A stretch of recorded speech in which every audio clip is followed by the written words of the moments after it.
Voilà, donc nous bénissons le Seigneur pour une autre bonne parole de la part du Seigneur pour nous édifier, nous encourager et nous prévenir. Ce message particulièrement donc aujourd'hui va être un avertissement, une prévention. Donc on a souvent dit il vaut mieux prévenir que guérir et c'est vrai.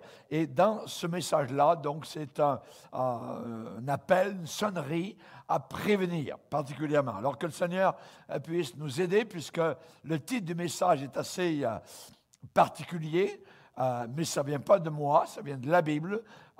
Dehors les chiens, imaginez. Et ça, c'est le ciel qui dit cela, particulièrement, donc, en dehors. Dehors les chiens, en dehors du ciel. Et nous allons voir dans quelques instants, donc, ce message. Alors, nous allons tout d'abord saluer nos frères et sœurs qui nous écoutent au travers de la terre, particulièrement, donc, les frères et sœurs qui se trouvent aux extrémités du monde, ceux qui sont en Amérique, ceux qui sont en Europe, en Afrique. Nous saluons particulièrement le jeune homme qui s'appelle Apollinaire, qui est au Cameroun. C'est un Tchadien, donc étudiant à l'université donc au Cameroun. Et nous le saluons particulièrement, et évidemment, tous les universitaires, donc ces jeunes gens, ces jeunes filles dans le monde qui nous écoutent par le biais de YouTube. Que le Seigneur vous garde, vous bénisse, vous remplisse et que votre lampe soit pleine d'huile qui brûle, alors que le Seigneur vous bénisse. On va s'incliner maintenant, on va demander que le Seigneur puisse nous aider. Seigneur, nous voulons humblement venir en ta présence. Combien nous aimons te prier, te parler, et nous ne voulons pas, Seigneur, débuter ce repas spirituel sans avoir la bénédiction. Comme nous le faisons pour la table physique, avec les mets que nous mangeons, repas après repas, nous te demandons de bénir ces repas. Et nous voulons aussi, pour les repas spirituels, demander ta bénédiction. Merci Seigneur pour tous nos frères et sœurs qui, éloignés les uns des autres, mais cependant unis au travers des moyens techniques que nous avons, que nous puissions boire à ta source, que nous puissions manger à ta table. Nous, les Méphibosheth, nous, les boiteux de ce monde qui avons été admis à la table du Fils de David. Merci Seigneur, dans le nom puissant de Jésus, notre Sauveur unique. Nous te demandons ces choses et à l'avance, nous te bénissons. Amen et amen. Et tout le peuple dit... Amen, amen, gloire à Dieu. Voilà donc un titre assez percutant, Dehors les chiens. Alors, particulièrement, on va lire dans la parole de Dieu, un passage dans l'Apocalypse, c'est facile, c'est le dernier livre de la Bible, le 66e, au chapitre 22, et nous allons lire particulièrement, pour donner le contexte, à partir du verset 10. Apocalypse 22, verset 10.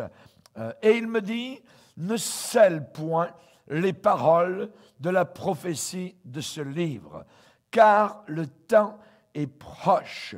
Que celui qui est injuste soit encore injuste, que celui qui est souillé se souille encore, et que le juste pratique encore la justice, et que celui qui est saint se sanctifie encore. Voici, je viens bientôt, soudainement, takou en grec, et ma rétribution est avec moi pour rendre à chacun selon ce qu'est son œuvre, son travail. Je suis l'alpha et l'oméga, le premier et le dernier, le commencement et la fin. Heureux ceux qui lavent leurs robes afin d'avoir droit à l'arbre de vie et d'entrer par les portes de la ville céleste, la Nouvelle Jérusalem. Et le verset 15 qui nous interpelle particulièrement aujourd'hui, dehors les chiens, les enchanteurs, les impudiques, les meurtriers, les idolâtres, et quiconque aime et pratique le mensonge. Amen. Voilà, nous avons devant nous donc une exhortation assez radicale de la part du Seigneur dehors les chiens. Vous savez que nous avons un ennemi terrible, un archi-ennemi, Satan. Et le diable, cette créature maléfique, a passé des milliers d'années à perfectionner ses pièges et ses séductions. Et la Bible nous déclare qu'il séduit toute la terre.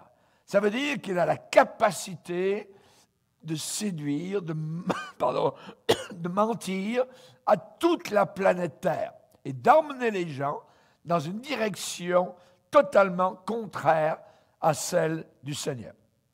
Paul, l'apôtre, va dire « Nous n'ignorons pas ses desseins ». Ignorer, ça veut dire ne pas savoir, et Paul dit le contraire. Nous n'ignorons pas les desseins du diable, les plans du diable, les imaginations, les pièges, les trappes de Satan. Nous n'ignorons pas, ça veut dire nous les connaissons. Nous savons combien il veut faire tomber dans ses pièges tout être humain et aussi, s'il est possible, les chrétiens. Attention, il y a beaucoup de chrétiens qui agissent comme s'ils étaient immunisés contre le péché. Attention, nous ne le sommes pas. Nous ne sommes pas immunisés contre le péché. Rappelez-vous l'histoire de David, qui a vu cette belle dame par un beau clair de lune, et il l'a fait venir dans son lit. Il s'en est repenti tout le reste de sa vie. Ça a été terrible. Il a eu beaucoup de misère à cause d'une seule nuit au clair de lune avec la femme d'un autre. Nous n'ignorons pas Samson, qu'il est aussi cet homme puissant, animé de l'Esprit de Dieu.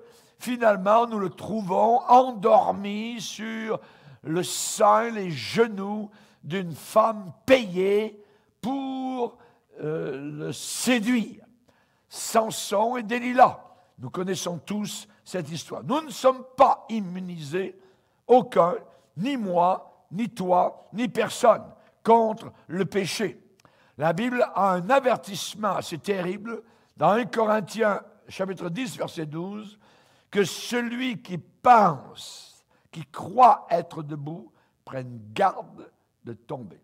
Donc, faisons tous attention. Je vous ai parlé en début de ce message. C'est un message de prévention, prévenir. Prévenir vaut mieux que guérir. Si vous connaissez les chasseurs qui vont dans les bois, à la chasse, à l'affût, d'animaux sauvages, eh bien, par exemple, un chasseur de cerfs va utiliser du musc ou d'un fumet, de la viande, ou encore des pains de sel pour attirer un mâle, pour l'abattre. Et Satan est un chasseur. Et lui aussi, il se sert particulièrement d'un pain de sel, appelé les convoitises sexuelles, comme appât. Il veut attirer le plus possible de personnes dans ses pièges. J'aimerais vous donner l'exemple de ce qui est arrivé en réel. Donc, c'est une histoire vraie qui est arrivée. C'est une jeune femme qui est venue à des réunions pour entendre la parole de Dieu. Elle a été touchée, donc, par le Saint-Esprit, d'une belle jeune femme blonde, et pendant 3 dimanches de suite, le pasteur a vu cette jeune dame arriver. Et il était content en se disant, tiens, c'est une nouvelle convertie, elle vient à ces réunions, et là, évidemment, donc, en entendant la parole de Dieu, elle appréciait le message de l'Évangile, elle n'était pas du tout opposée à ce qu'elle entendait.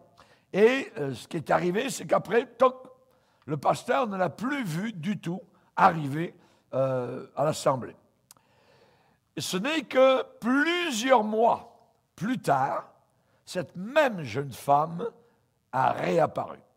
Elle est entrée dans l'église, mais ça n'allait pas du tout.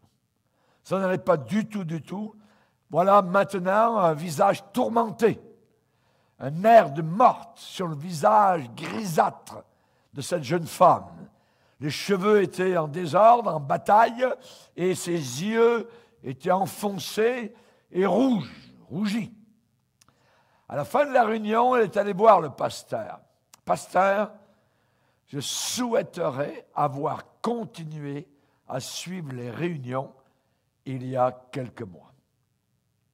Et je vais vous raconter ce qui m'est arrivé. Après être venu pendant 3 fois aux réunions, un soir de pluie, sur l'autoroute, j'ai vu là sur le bord une jeune femme qui marchait toute seule sur le bord de l'autoroute. Il pleuvait beaucoup. Je me suis arrêté par pitié et j'ai ramené l'autostoppeuse chez moi. Je lui ai donné à manger et des vêtements secs. J'ai essayé de la réconforter, mais voilà ce qui est arrivé, pasteur. J'ai été séduite. C'était une lesbienne. Et il y a eu une relation lesbienne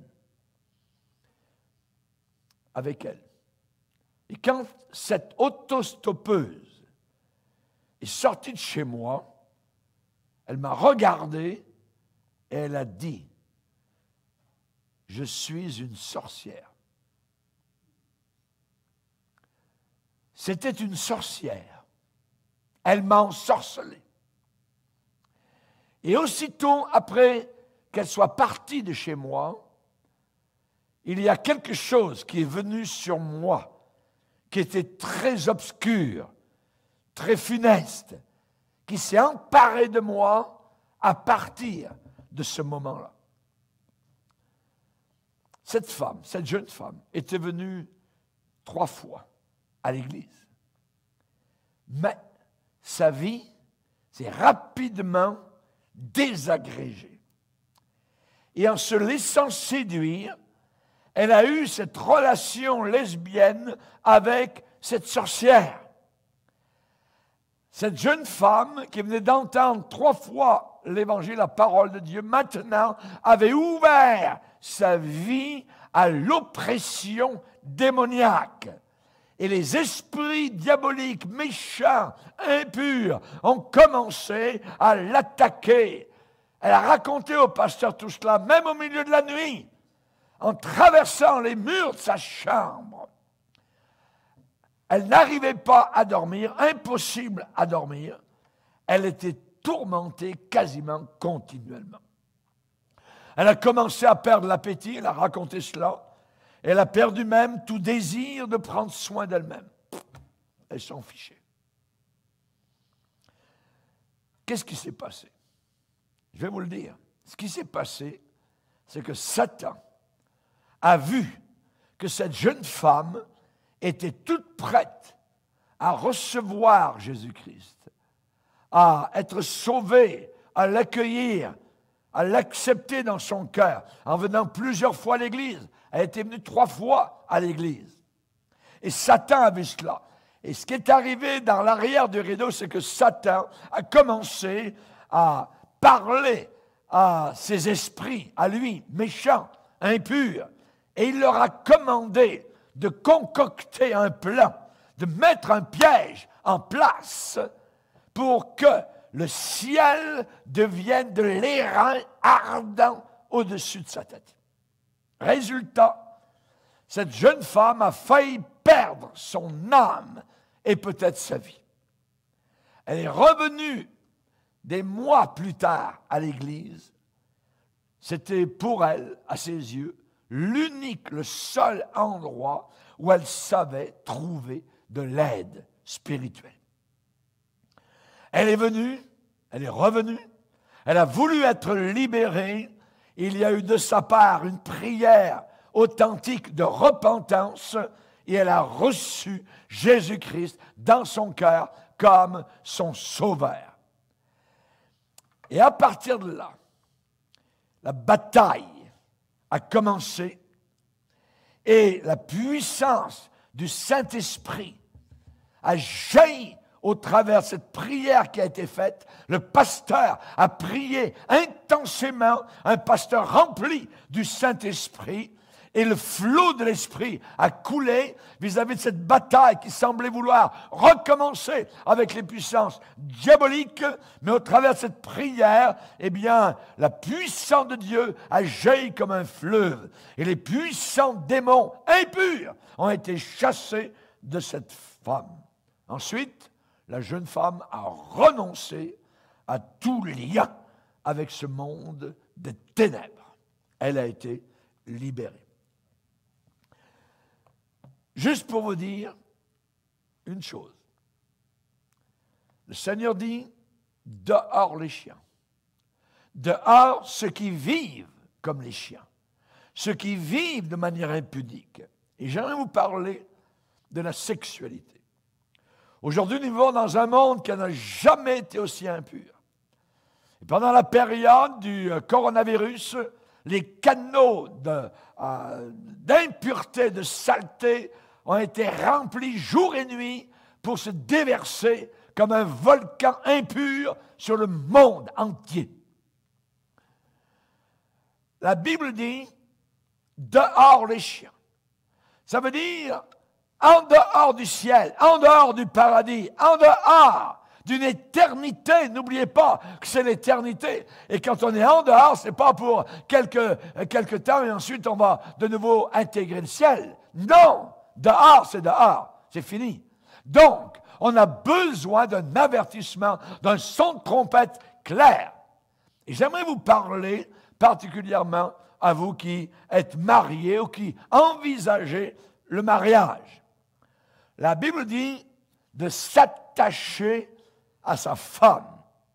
L'homme quittera son père et sa mère et s'attachera à sa femme. S'attacher. S'attacher, en hébreu, c'est dabak. Dabak, qui veut dire être réunis ensemble. S'attacher. Les deux deviendront une seule chair. S'attacher en hébreu, c'est dabak, être réunis ensemble. En grec, s'attacher, c'est proskolao. Proskolao, ça veut dire être collé, adhéré, être attaché, serré, fort.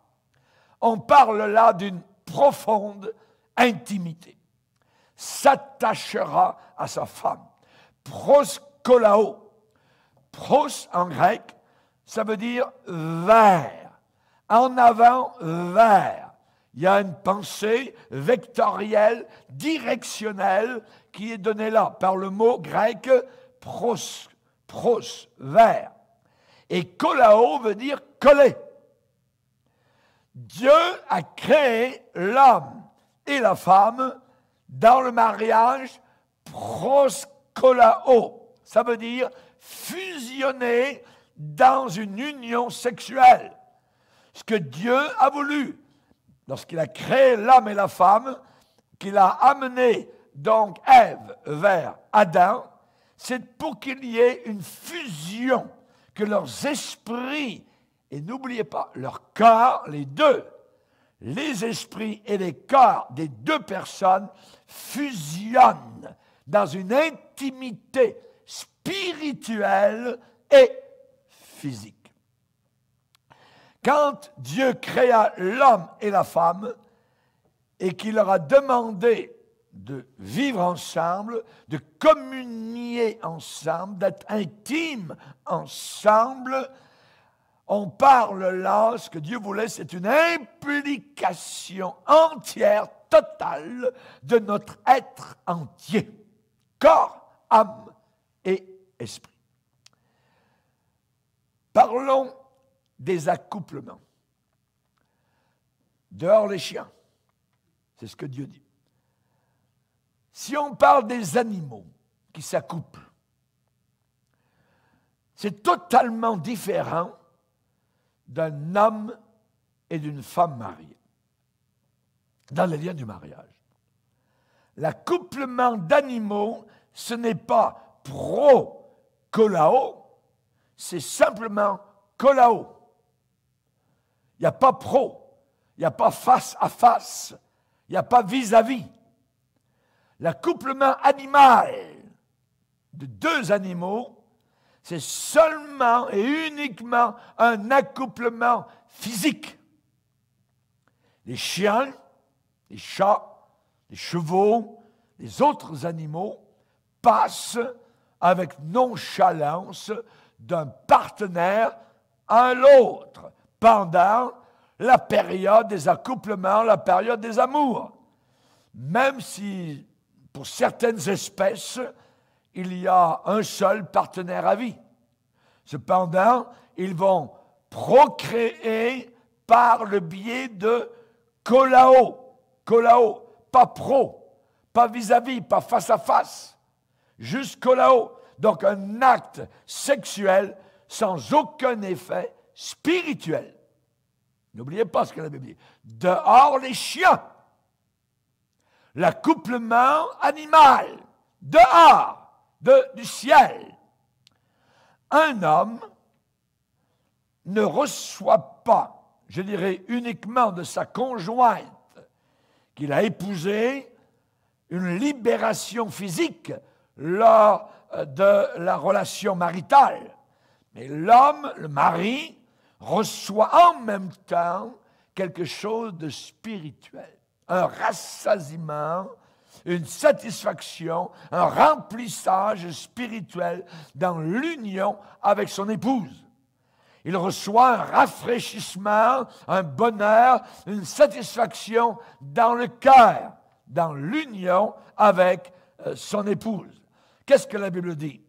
La Bible dit que le mariage, pas l'accouplement animal, que le mariage, donc, soit honoré de tous, parce que Dieu condamnera les impudiques, les chiens et les adultères. C'est ce que la Bible enseigne. Dehors les chiens. Donc, c'est très important. Actuellement, comme pasteur, je reçois des emails des personnes qui m'écoutent et qui me disent « Pasteur, je veux vraiment me marier, je veux régulariser ma situation avec la femme avec laquelle je vis, j'ai des enfants avec elle, mais je ne suis pas marié. » Et en écoutant la parole de Dieu, j'ai été convaincu par le Saint-Esprit de régulariser ma situation. Gloire au Seigneur. Alléluia. Je dis Amen. Et amen à cela. Et Dieu va vous bénir. Dieu ne tient pas compte des temps d'ignorance, mais il annonce maintenant et à tous les hommes qu'ils doivent se repentir parce qu'il a fixé un jour où il jugera les impudiques et les chiens. Dehors, les chiens, a dit le Seigneur. Donc, Hébreux 13, que le mariage soit honoré de tous. Et le lit conjugal exempt de souillure.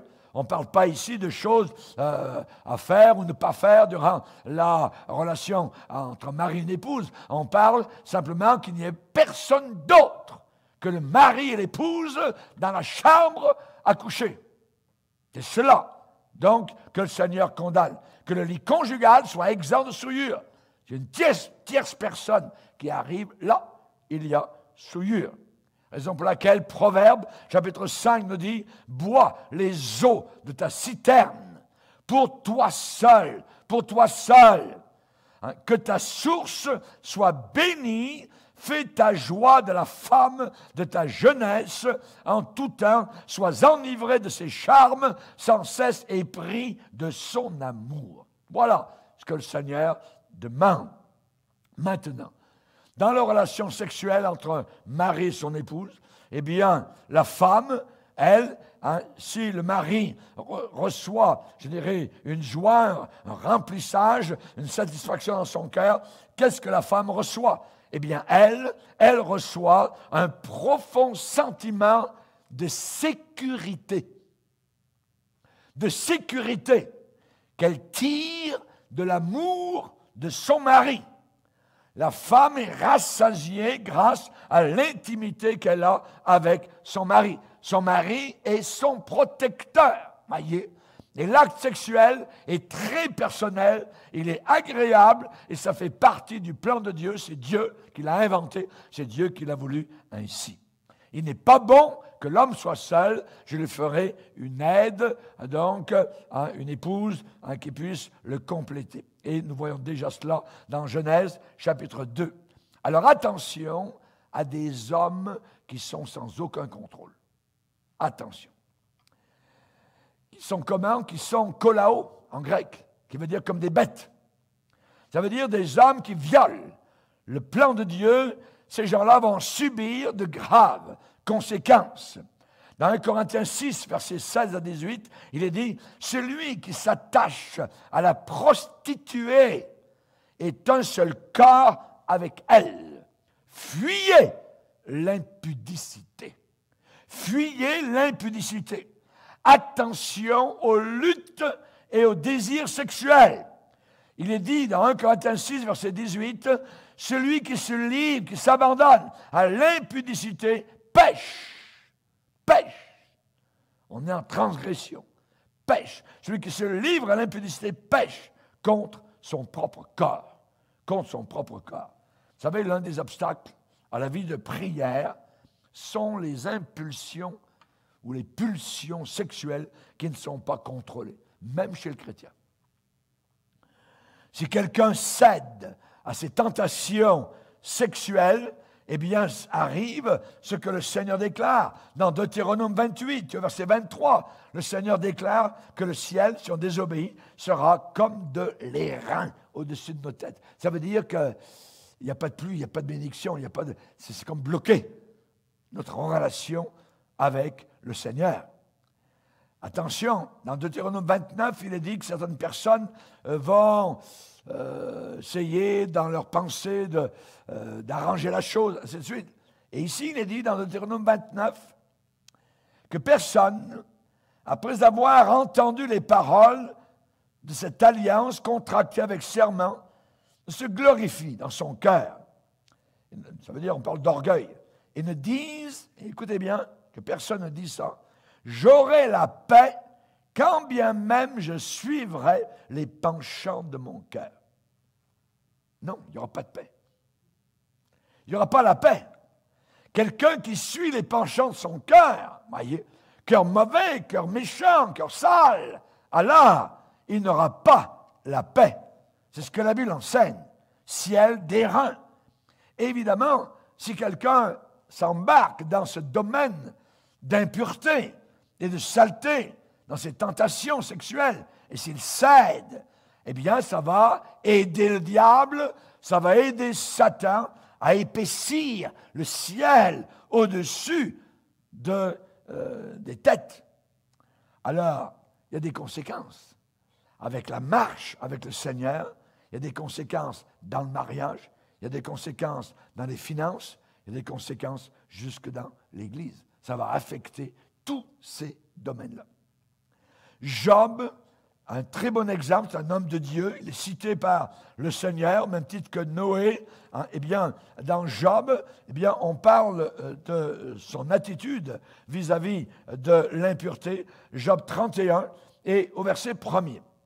Et Job va parler donc de sa vie personnelle, intime, son cœur. Il va ouvrir son cœur, il va dire « J'avais fait un pacte avec mes yeux. » Ça veut dire « J'avais fait une alliance avec mes regards. Je n'aurais pas à arrêter, stopper mes regards sur une vierge. » Ça veut dire pour la convoiter. Quelle part Dieu m'aurait-il réservé en haut? Quel héritage le Tout-Puissant m'eût-il envoyé des cieux? La ruine n'est-elle pas pour le méchant? Donc on parle ici de quelqu'un qui a les yeux, je dirais, libres. Eh bien, c'est un méchant. La ruine n'est-elle pas pour le méchant et le malheur pour ceux qui commettent l'iniquité? Il va dire, si j'ai marché dans le mensonge, si mon pied a couru vers la fraude, si mon pas s'est détourné du droit chemin, si mon cœur, écoutez bien, si mon cœur a suivi mes yeux, si mon cœur a suivi mes yeux, parfois il faut que le cœur se détache des regards. Si quelque souillure s'est attachée à mes mains, que je sème et qu'un autre moissonne, que mes rejetons soient déracinés. Et là, il va parler de la séduction sexuelle. Il va dire au verset 9, « si mon cœur a été séduit par une femme, si j'ai fait le guet à la porte de mon prochain, donc attendre que le mari s'en aille, puis ensuite, touc, on va embarquer dans la chambre avec la bonne femme.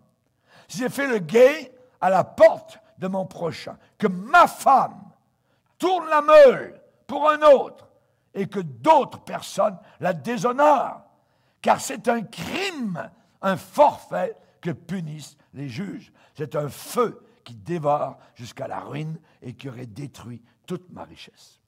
Les valeurs spirituelles sont bien plus élevées que les valeurs physiques, les valeurs matérielles. Avons-nous fait un pacte avec nos regards, avec nos yeux? Nous vivons dans un monde sale. Et j'aimerais vous parler de l'acte sexuel. Il y a peu de gens, même dans l'intérieur de l'Église, qui saisissent les conséquences de violer la parole de Dieu sur l'activité sexuelle. L'acte sexuel en tant que tel, c'est comme, vous savez, apparemment on avait des appareils de photo avec des pellicules à l'intérieur. L'acte sexuel, c'est comme un appareil de photo qui opère, qui agit avec, il y a comme une lunette devant l'appareil, on appelle ça un diaphragme, voyez, et l'acte sexuel agit exactement comme le diaphragme d'un appareil photo. Quand on appuie sur le déclencheur, le diaphragme à l'intérieur de l'appareil de photo s'ouvre et tout ce qu'il voit entre à l'intérieur de l'objectif et se collait sur la pellicule. Ouais. Donc, on parle de l'exposition du film. Si on a bien visé, si on a bien calculé, si on a bien voulu prendre l'image, si on a fait la bonne mise au point, alors l'image d'une rose, par exemple, va être magnifique. Ou encore la photo d'un œillet, ou encore un magnifique coucher de soleil, ou une belle montagne avec les sommets enneigés, ou alors un superbe glacier. Pourquoi? Parce qu'on a bien visé, le diaphragme s'est bien ouvert, on a pris, et voilà. Donc, ça a été fait. Et les bons appareils, évidemment, donc, sont fabriqués de telle façon, aujourd'hui c'est automatique, donc, et c'est pour être bien centré sur un objet, sur un visage, avec une mise au point très, très précise et automatique.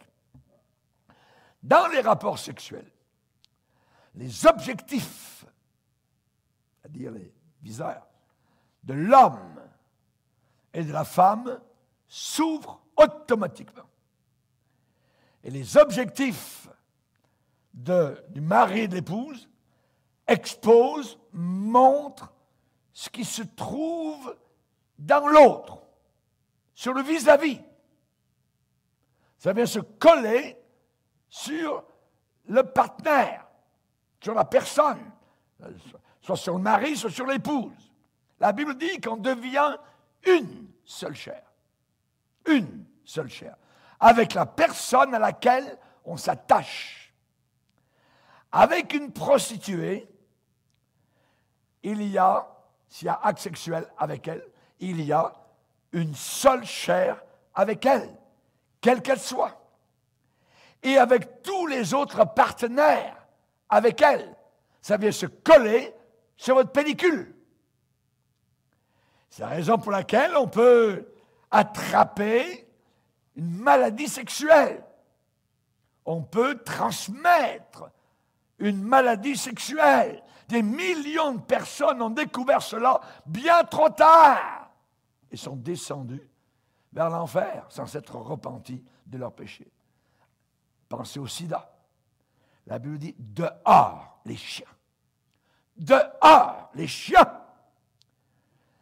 Quand la fameuse femme blonde, qui est venue 3 fois au départ à l'église pour entendre la parole de Dieu, et qui ensuite a été séduite par une lesbienne qui était sorcière, quand cette femme blonde a été séduite, le diaphragme de son esprit s'est ouvert automatiquement et elle a été exposée, la pauvre, aux forces démoniaques qui étaient dans la lesbienne. C'était une sorcière. Et elle a reçu cela en elle au travers d'une relation sexuelle. Et cette pauvre femme blonde a été exposée donc aux forces démoniaques et à l'œuvre, le travail de cette sorcière qui est venue se coller sur sa pellicule. Jusqu'à quel moment? Jusqu'à ce que le sang de Jésus-Christ, c'est le seul moyen, le seul antidote, jusqu'à ce que le sang de Jésus la purifie et que le ciel qui était maintenant au-dessus de sa tête comme de l'airain, eh bien, devienne maintenant ouvert. Avant cela, jusqu'à ce que le sang de Jésus vienne la délivrer, la purifier, sa vie sur terre était devenue un enfer. Comment Dieu a-t-il prévu que ça fonctionne, que ça marche?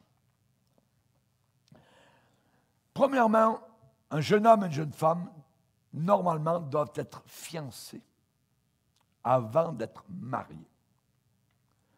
L'homme et la femme fiancés sont fiancés, se promettent, mais ce n'est pas certain, sont fiancés pour une période indéterminée. Les fiancés sont promis, se sont promis l'un l'autre, se sont réservés l'un l'autre pour se marier à une personne de sexe opposé. Jamais dans la Bible nous voyons deux hommes se marier ou deux femmes être mariées. Jamais. Dieu a créé l'homme et la femme. La raison pour laquelle l'homme quittera son père et sa mère et s'attachera à sa femme. Et les deux, hommes et femmes, deviendront dans les liens du mariage une seule chair. Alors, durant le temps des fiançailles, qu'est-ce qui se passe? Durant le temps des fiançailles, eh bien, vous observez, vous regardez, vous parlez, vous rencontrez, vous étudiez. Vous étudiez le futur conjoint, la future conjointe. Et là, justement, c'est là, dans ces moments-là, où il est bon de parler des antécédents. Qu'est-ce qu'il y a sur la pellicule de l'autre? Si c'est le jeune homme, la jeune femme doit questionner. Comment ma fiancée a-t-elle été élevée? Dans quel milieu? Est-ce qu'elle pourra faire une bonne épouse? Sera-t-elle une femme d'intérieur? Sait-elle faire la cuisine? Mais surtout, et principalement, aime-t-elle le Seigneur? Aime-t-elle l'Église? Aime-t-elle la Bible? Aime-t-elle plier les genoux devant son Créateur? Et c'est là qu'il faut le savoir. Aime-t-elle les réunions? Aime-t-elle payer ses dîmes au Seigneur, à l'Église? Aime-t-elle témoigner de Jésus? A-t-elle un témoignage? Est-elle sauvée? Il faut le savoir avant de s'engager. Maintenant, on peut se poser la question, est-ce que cette femme-là, cette jeune femme, est trop liée à sa mère pour, si besoin se trouve, partir au loin? L'homme quittera son père et sa mère. Alors, quand le temps des décisions à prendre arrive, il faut que je sache, si une fois mariée, est-ce que cette jeune femme-là, cette épouse, va aller voir son père chaque fois qu'il y a un problème, une difficulté ou quoi que ce soit? Il y a bien, le Seigneur dit, tu vas être heureux, il faut que tu quittes. Ça ne veut pas dire qu'on coupe tous les liens et tout ça. Mais maintenant, il y a une nouvelle cellule familiale qui vient d'être créée et ça ne sera plus jamais comme avant. Y a-t-il, une autre question qu'on va se poser durant le temps des fiançailles, y a-t-il une pollution spirituelle dans la famille? Est-ce qu'il y a eu de l'occultisme qui a été fait? Est-ce qu'on a tiré aux cartes? Est-ce qu'on a joué avec les démons, la lévitation, ainsi de suite? le Ouija board, toutes sortes de choses. Est-ce qu'on a aimé lire les livres de Harry Potter? Est-ce qu'on cherche à avoir des pouvoirs que les autres n'ont pas? Il faut poser ce genre de questions. Il faut savoir. Si on prend le côté de la jeune femme, le jeune homme doit demander à sa fiancée dans quelle mesure elle connaît Dieu. Est-ce que l'un ou l'autre ont touché à la sorcellerie, à l'astrologie, à la divination? Y a-t-il des portes ouvertes, entrouvertes au domaine de l'ennemi, à Satan? Est-ce qu'il y a eu dans le passé de la drogue qui a été prise, de l'alcool?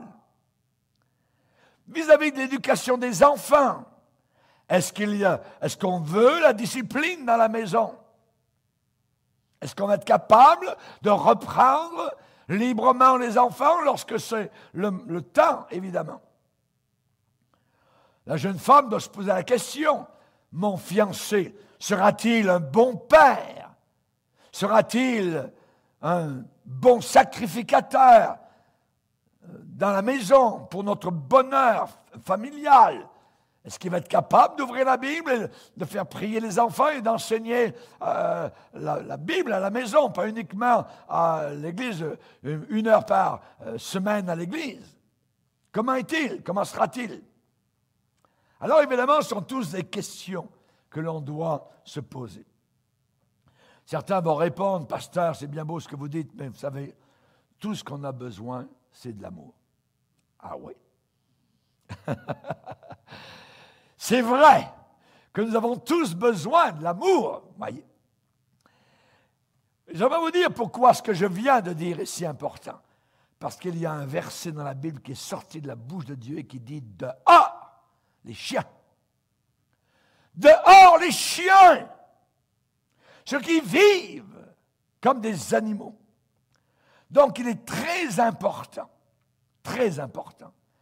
parce que le soir de votre nuit de noces, l'objectif de votre diaphragme, voyez, de votre appareil de photo, eh bien, va capter, va recevoir tout ce qui est lié à votre conjoint. Tout. Vous allez vous attacher l'un à l'autre et vous deviendrez une seule chair.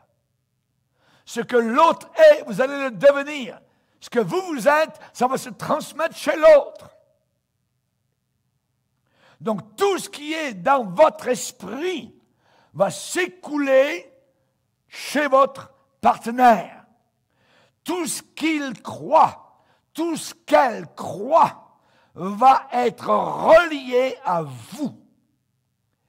Tout ce qui est ténèbres va aussi en même temps s'attacher à vous. C'est très important. Parce que le rapport sexuel n'est pas seulement un acte comme des animaux. Ce n'est pas uniquement un acte physique.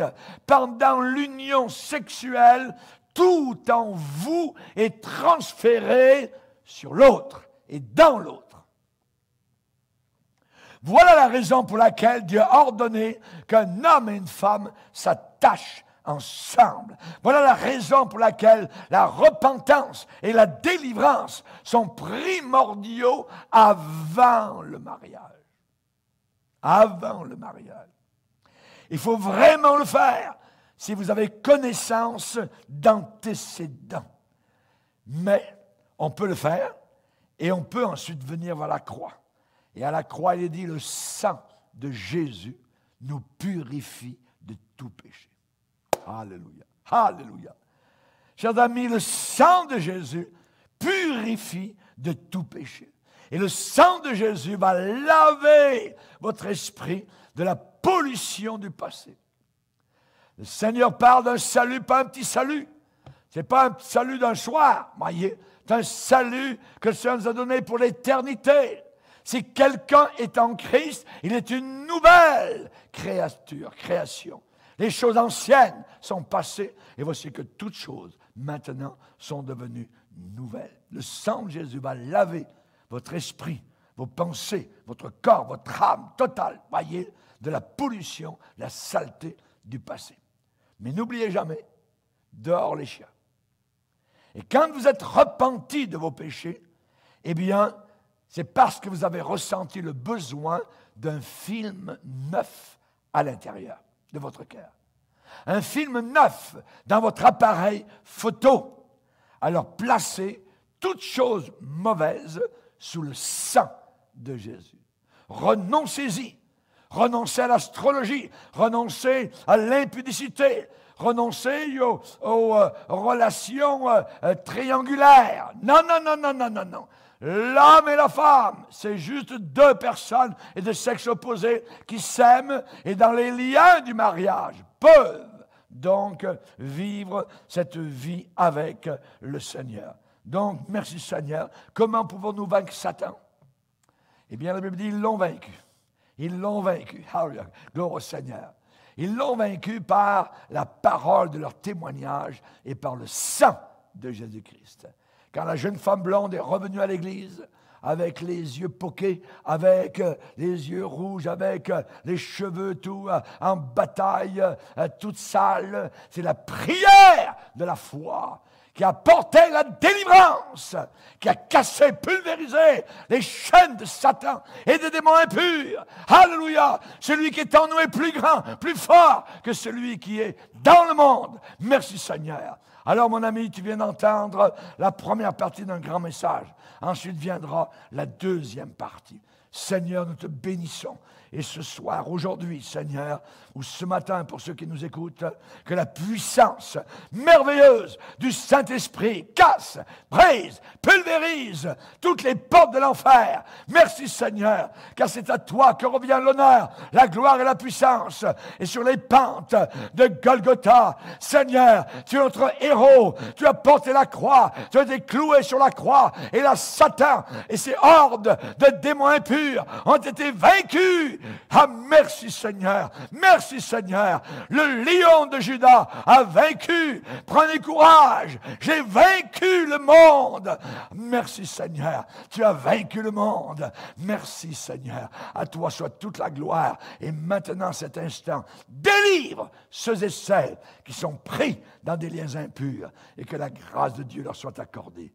Merci Seigneur, au nom de Jésus, amen et amen. Et tout le peuple dit amen, amen, alléluia.